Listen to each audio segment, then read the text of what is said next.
Welcome to our TeamGuru tutorial. Today I would like to share with you a new feature for our metrics.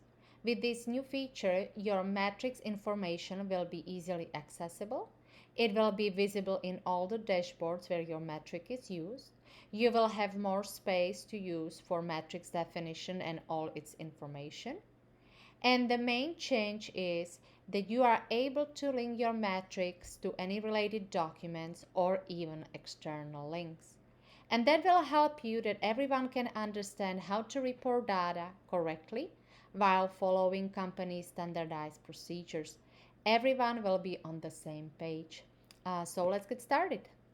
To view your metrics information, you can just simply click on its information icon to get more metric details. So when you click on it, here you will see the full name of your metric. Here you will see its definition.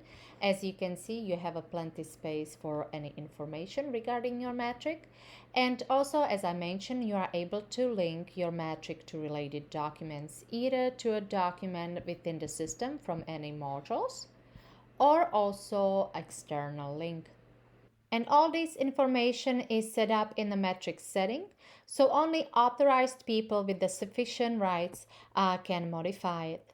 So let's go and see how you can set it up in the metrics setting.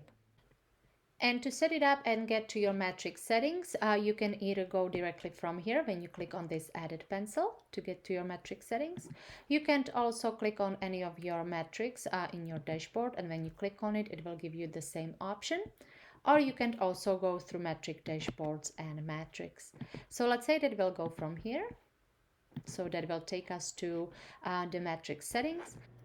And now when we scroll down, you will be able to set up your metric full name, its definition, and add related documents. Here you see documents that are already added to your metric, but you are also able to add existing ones or create new documents. To add existing ones, you will have an option to choose from the submenu and from all the documents that are already created in the system within all these modules. Or you can create the new ones within any module, or you can use the external link. And this is pretty much it. If you have any questions or need any assistance, please don't hesitate to contact us at support@teamguru.com. We would be very happy to hear from you.